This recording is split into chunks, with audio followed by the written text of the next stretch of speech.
Hello students, आज हम geometry का पोर्शन करने जा रहे हैं। ज्योमेट्री के पोर्शन में अगर हम देखें तो मेन जो हम कवर करेंगे आज के टॉपिक में लाइंस और प्लेन्स। लाइंस की इक्वेशन क्या होंगी और प्लेन की इक्वेशन क्या होंगी, 2D और 3D में, दोनों में ही। तो हमारे पास टू डिमेंशनल ज्योमेट्री और थ्री डिमेंशनल ज्योमेट्री। तो हम जब टू डिमेंशनल ज्योमेट्री की बात करते हैं तो हम लाइंस की बात करेंगे।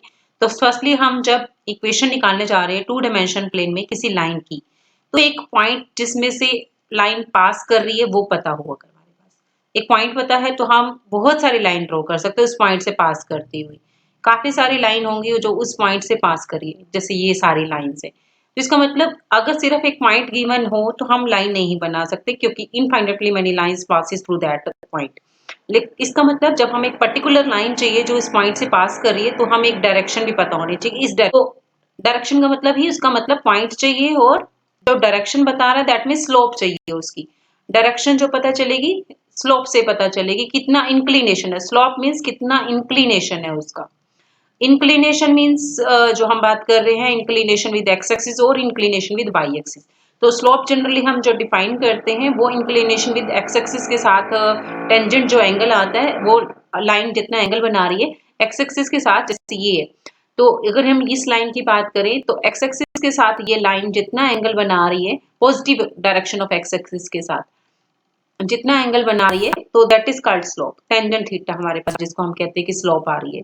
तो ये इंक्लिनेशन बता रही है कि ये लाइन है और इस डायरेक्शन में है, दैट मीन्स तो इंक्लिनेशन पता चलेगा। इंक्लिनेशन पता चलते ही हम बता देंगे इस डायरेक्शन में लाइन जा रही है, और पॉइंट पासिंग पॉइंट बताओ। तो हमें दो चीजें पता होनी चाहिए कि एक तो पासिंग पॉइंट जिसमें से लाइन पास कर रही है, और दूसरा हमारे पास डायरेक्शन पता हो, डायरेक्शन में चाहिए हमारे पास वो लाइन। तो सिर्फ एक पॉइंट गिवन होने से हमारे पास पता है कि हमें लाइन नहीं पता चल सकती। इसी तरह से सिर्फ एक डायरेक्शन पता होने से हमें एक लाइन नहीं पता चल सकती। कि अब हमें ये कहा जाए कि ये लाइन है, एक लाइन चाहिए जो हमें इस डायरेक्शन के पैरेलल हो। तो सिर्फ डायरेक्शन पता है हमें और लाइन नहीं पता, पासिंग पॉइंट नहीं पता। तो हमारे पास तो इनफाइनेटली मेनी लाइंस हो सकती है जो इस लाइन के पैरेलल है, इनफाइनेटली मेनी लाइंस जो इस गिवन डायरेक्शन के पैरेलल होंगी। तो ये गिवन डायरेक्शन है हमारे पास, तो इनफाइनेटली मेनी लाइंस हैं जो इस डायरेक्शन के पैरेलल हो सकती हैं। तो इट मींस सिर्फ एक पॉइंट गिवन होने से इनफाइनेटली मेनी लाइंस इस लाइंस में से पास कर सकती है, इनफाइनेटली मेनी। और सिर्फ एक डायरेक्शन पता होने से भी इनफाइनेटली मेनी लाइंस आ सकती है। इट मींस हमें एक पर्टिकुलर लाइन चाहिए तो इसमें क्या चाहिए होगा, दो चीजें चाहिए होंगी। एक एक पासिंग पॉइंट है जिसमें से लाइन पास कर रही है, और पर्टिकुलर डायरेक्शन की इस डायरेक्शन के पैरेलल हमें एक लाइन चाहिए, तो ये रिक्वायर्ड लाइन होगी। और ये एक डायरेक्शन है जिसके पैरेलल हमें चाहिए थी। तो दो चीजें हमारे पास मस्ट है किसी भी लाइन को ड्रॉ करने के लिए, पासिंग पॉइंट और उसकी डायरेक्शन। तो आगे हम देखते हैं अब लाइन की इक्वेशन आएगी कैसे। तो जब हमें दो चीजें पता होंगी तो हमारे पास हम लाइन को ड्रॉ कर सकते हैं। ये लाइन है, इसकी ये डायरेक्शन है कि एक्स एक्सिस के साथ थीटा एंगल बना रही है, inclined with positive direction of x axis at an angle theta. तो टेंजेंट थीटा निकाल लेंगे और हम लाइन की इक्वेशन बना लेंगे। जब हम थ्री डायमेंशनल की बात करते हैं, जब जनरलाइज कर रहे हैं हम थ्री डायमेंशन में भी हमें फिर से वही क्या पता होना चाहिए कि एक तो पासिंग पॉइंट और एक डायरेक्शन। पासिंग पॉइंट पता है और डायरेक्शन हम थ्री डायमेंशन में जब हम बात करते हैं, तो अगर हमें वेक्टर किसी भी डायरेक्शन लाइन की डायरेक्शन अगर पता करनी है तो हम वेक्टर फॉर्म में कह सकते हैं कि ये हमारा पासिंग पॉइंट है P, इसमें से मेरी लाइन पास कर रही है और इस डायरेक्शन में है। तो डायरेक्शन पता चलते ही दैट मीन्स वेक्टर पता चलते हैं कि वेक्टर जो होगा वो थ्री डायमेंशन में अगर हम बात कर रहे हैं तो कोई भी वेक्टर डायरेक्शन हम वेक्टर से मेजर कर सकते हैं कि अगर वेक्टर दे रखा होगा। तो अब हम अपना जो फोकस है वो किस पे करेंगे, कॉन्सेंट्रेट ऑन थ्री डायमेंशन। तो उसी को ही हम फिर टू डायमेंशन के ऊपर भी शिफ्ट कर सकते हैं। तो सपोज P हमारे पास पॉइंट है कोई, जिसमें से हमारी जो लाइन है वो पास कर रही है एक्स नॉट, वाई नॉट और जेड नॉट। तो P इज पासिंग पॉइंट जिसमें से हमारी लाइन पास कर रही है। तो मैंने कहा दो चीजें पता होनी चाहिए, एक तो पासिंग पॉइंट लाइन बनाने के लिए, और एक हमें डायरेक्शन पता होनी। खाली डायरेक्शन पता हो तो भी हमारे पास लाइन की इक्वेशन नहीं बना सकते, तो कम से कम एक पासिंग पॉइंट पता होना चाहिए कि जिसमें से वो लाइन पास कर रही है। पासिंग पॉइंट पता है और लाइन की इक्वेशन बनानी है, हमें लाइन निकाल के दिखानी है which has direction parallel to given vector. कि एक डायरेक्शन गिवन होगी दैट मीन्स कोई एक वेक्टर गिवन होगा जिसके पैरेलल वो लाइन चलोगी। सपोज ये हमारा वेक्टर है जिसके पैरेलल हमारी ये वेक्टर ले लिया मैंने, तो जिसकी लाइन जो है उसके पैरेलल बनानी है मुझे, तो ये हमारी रिक्वायर्ड लाइन है एल जो वी वेक्टर के पैरेलल है। वी वेक्टर गिवन है दैट मीन्स मुझे, और एक पासिंग पॉइंट गिवन, दो चीजें गिवन है, तो हमें लाइन की इक्वेशन बना के दिखानी होगी। लाइन कैसे बनेगी? अब लाइन बनने के लिए अब हमें क्या चाहिए? पासिंग पॉइंट हो गया हमारा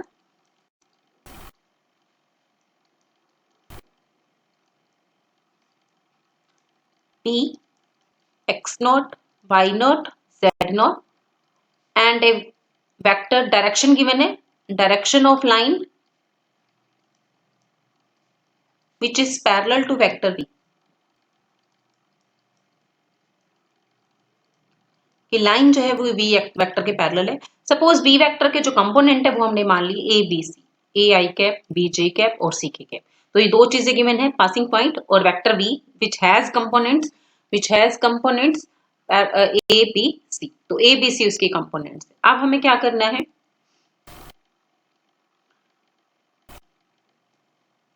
late p be any point on the line। Any point ले लिया, कोई भी पॉइंट ले लिया लाइन के ऊपर, जो हमें लाइन चाहिए एल लाइन, जो हमने नाम रखा है दैट इज एल लाइन।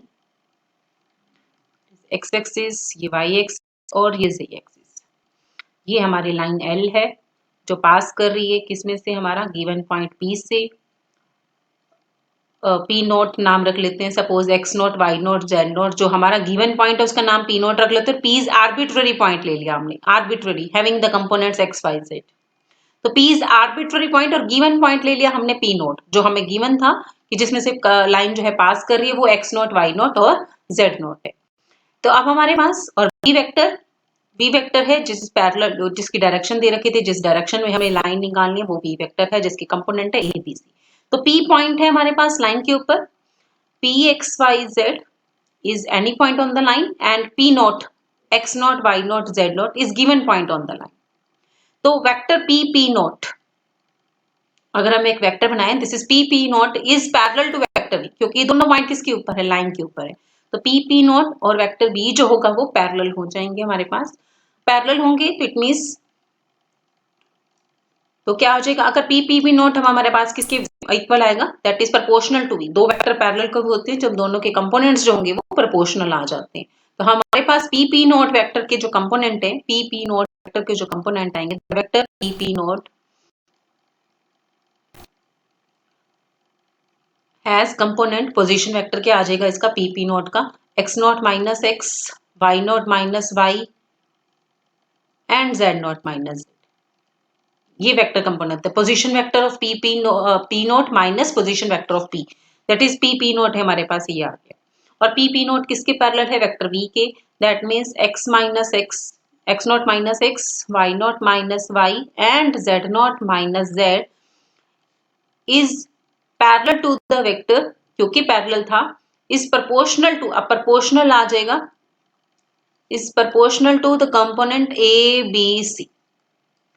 क्योंकि दो वेक्टर पैरेलल हैं, दैट मींस दोनों के कंपोनेंट्स जो होंगे वो प्रोपोर्शनल होंगे। दोनों का मैग्नीट्यूड जो होगा, कि दोनों की डायरेक्शन तो सेम है, मैग्नीट्यूड जो होगा हमारे पास किसी का कम हो सकता है, किसी का ज्यादा हो सकता है, दैट मींस प्रोपोर्शनल आने वाले हैं, डायरेक्शन तो हमारे सेम ही आने वाली है। सपोज फिर इट मींस हमने ले लिया इसका प्रोपोर्शनल है, suppose x not minus x is this is t time a, y naught minus y this is t time b and z naught minus z that is t times c। तो t is proportionality constant। इसको हम यूं भी लिख सकते हैं कि हमारा जो पोजीशन वेक्टर है p का पोजीशन वेक्टर सपोज हमने ले लिया r,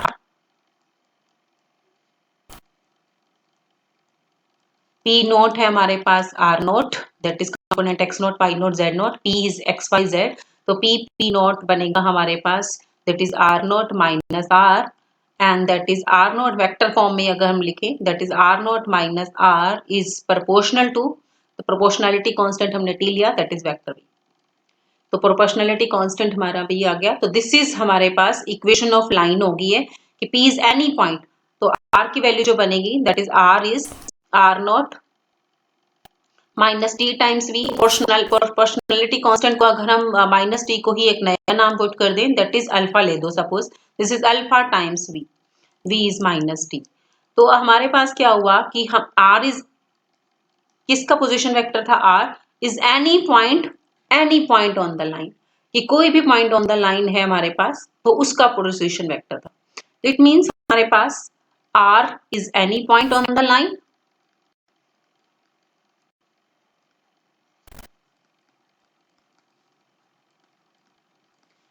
r नॉट हमारे पास x not y not z not is point on line which is given, and vector v has component a b c is vector along which direction line is to be considered, जिसके along हमें line बनानी है। It means तो r की वैल्यू क्या आई हमारे पास, then r जो आया वो किसके इक्वल आया, r naught plus alpha time. तो this is equation of line in vector form.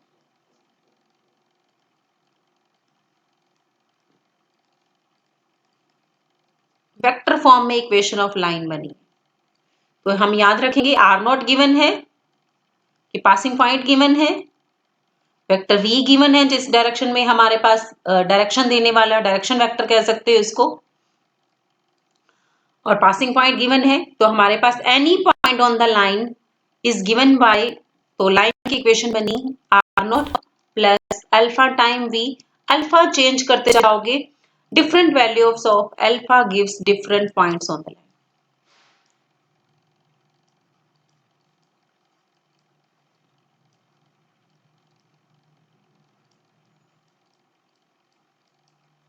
तो अल्फा की वैल्यू जब 0 पुट करोगे, जब अल्फा 0 पुट करोगे, जब अल्फा 0 पुट करोगे तो r किसके इक्वल आ जाएगा, r नॉट के इक्वल, इनकी पासिंग पॉइंट आ जाएगा जो हमारा। तो जब अल्फा पॉजिटिव लोगे तो r की वैल्यू जो हो जाएगी r naught plus alpha time इनकी r से आगे वाले r नॉट से आगे वाले पॉइंट। तो यानी कि अगर ये point r position vector p not था r नॉट के इक्वल है, तो जब अल्फा पॉजिटिव लोगे तो इधर मूव करोगे, और जब अल्फा नेगेटिव लोगे तो ये पॉइंट आ जाएंगे लाइन के ऊपर। तो लाइन इनफाइनाइट है, जैसे जैसे अल्फा चेंज होते जाएंगे पॉइंट्स आते जाएंगे हमारे पास। तो अल्फा की पॉजिटिव वैल्यू की हम पी नोट से आगे एक्सटेंड करेंगे, अल्फा की नेगेटिव वैल्यू के लिए हम पी नोट से पीछे वाले पॉइंट्स कवर कर लेंगे। तो हमारे पास इक्वेशन ऑफ लाइन आ गई है in equation of line in vector form आ गई है। This is equal to r naught plus alpha times alpha is parameter, you can see different values of alpha gives different points on. तो अब इसी को ही जब हमने दूसरी फॉर्म में देखा था, हमारा एक्स वाई जेड आया था, आर के ही component x Y z, r naught के कंपोनेंट है हमारे x naught Y naught Z naught, और अल्फा टाइम वी के कंपोनेंट है हमारे पास ए बी सी। अगर इसको हम कंपोनेंट फॉर्म में लिखें तो यहां से क्या बनेंगे हमारे पास, x minus x nought, y minus y nought and z minus z nought. इनके r माइनस आर नोट बना। This is alpha times b, alpha a alpha b alpha c। तो x minus x nought over a की value भी alpha आ गई, y minus Y nought over b की value भी alpha आ गई, और z minus z nought over c की वैल्यू भी अल्फा आ गई। जब हम दोनों कंपोनेंट्स को इक्वल कर देंगे कंपोनेंट वाइज, तो हमारे पास ये दो चीजें आ जाएंगी। तो हमारे पास हुआ क्या, अगर हम लाइन की इक्वेशन बना रहे फिर इसका मतलब x minus x nought over a is alpha, y minus y naught over b is alpha, z minus z naught over c is alpha। तो अल्फा हमारा पैरामीटर है, different values of alpha gives different point x Y Z. तो this is the equation in symmetrical form.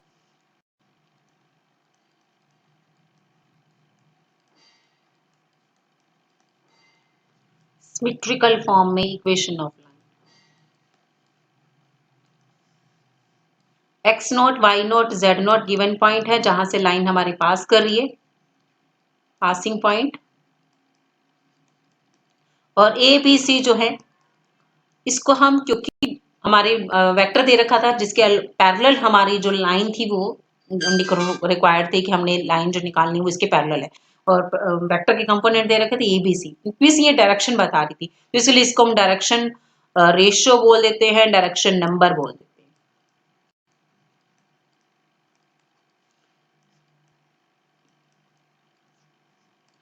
तो दो चीजें, passing point पता है और डायरेक्शन पता है, we can form the line. एक एग्जांपल लेके चले, अगर हम इसी से ही एक एग्जांपल लेके चलेंगे, एक इक्वेशन ऑफ लाइन निकालनी है, equation of line find out करनी है, which passes through point 1 2 3 and which is parallel to the vector having component 2 3 8। तो एक लाइन निकालनी है जो 1 2 3 से पास करे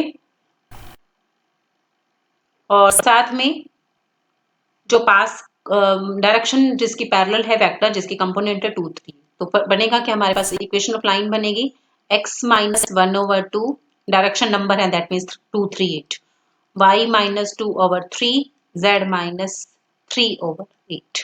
तो पासिंग पॉइंट है 1 2 3 और डायरेक्शन नंबर है 2 3 8। अब हमारे पास मान लो हमें 2 पासिंग पॉइंट गिवन है, तब भी हम इक्वेशन ऑफ लाइन बना सकते हैं।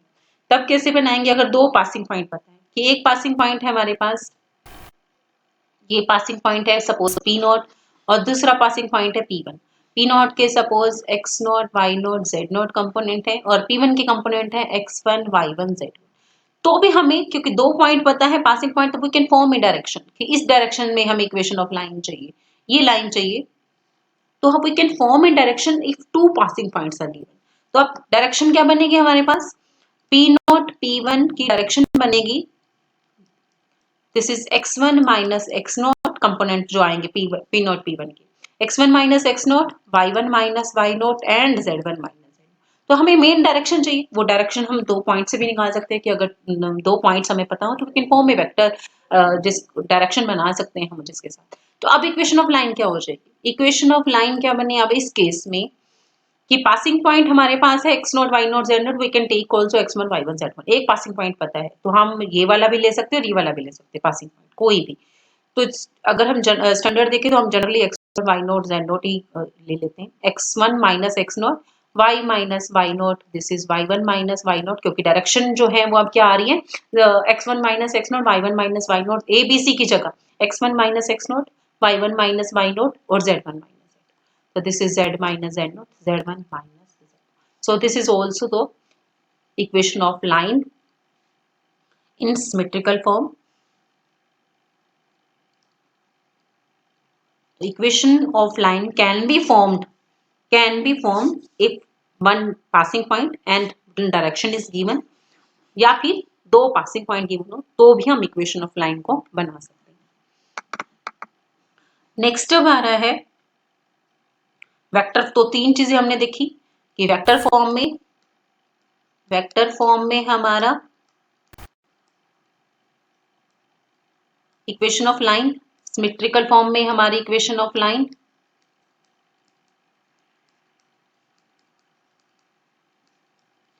और नेक्स्ट अगर दो पासिंग पॉइंट गिवन हो तो equation of line.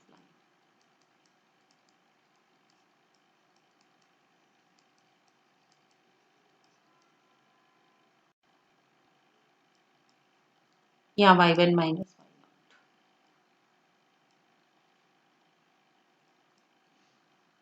So this is equation of line in vector form. Equation of line is symmetrical form when one passing point and one vector is given, and this is two passing point are given.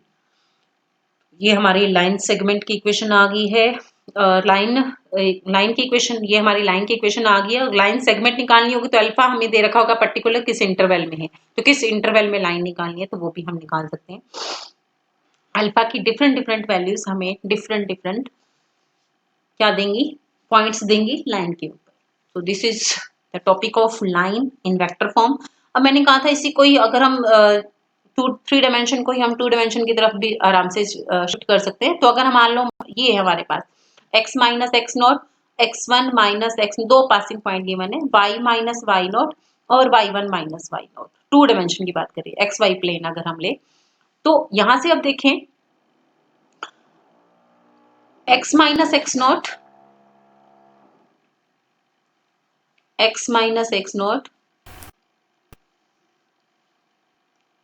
y minus left side ले रहे हैं और साथ में divided by x minus x nought, तो इसकी जो value आ जाएगी y minus y one over this is y1 minus Y nought over x1 minus x nought. So this is the slope of the line. फिर दो points अगर हमें पता हो तो स्लोप हम निकाल सकते हैं।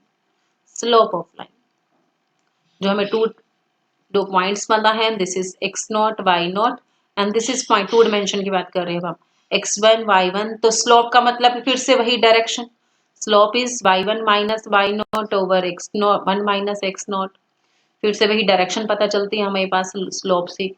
तो y माइनस वाई नॉट की वैल्यू क्या आ गई, this is slope times, slope को अगर हम m से डिनोट करें x minus x. So this is the equation of line in two dimension, जो हम स्टैंडर्ड पढ़ते भी हैं कि एक पासिंग पॉइंट पता है, स्लोप पता है, we can form the line. तो थ्री डायमेंशन से हम टू डायमेंशन में भी शिफ्ट कर सकते हैं। तो three dimension is the generalisation, उसी से ही हमारा कॉन्सेप्ट आया। तो एक पॉइंट पता हो, एक डायरेक्शन पता हो, वी कैन फॉर्म द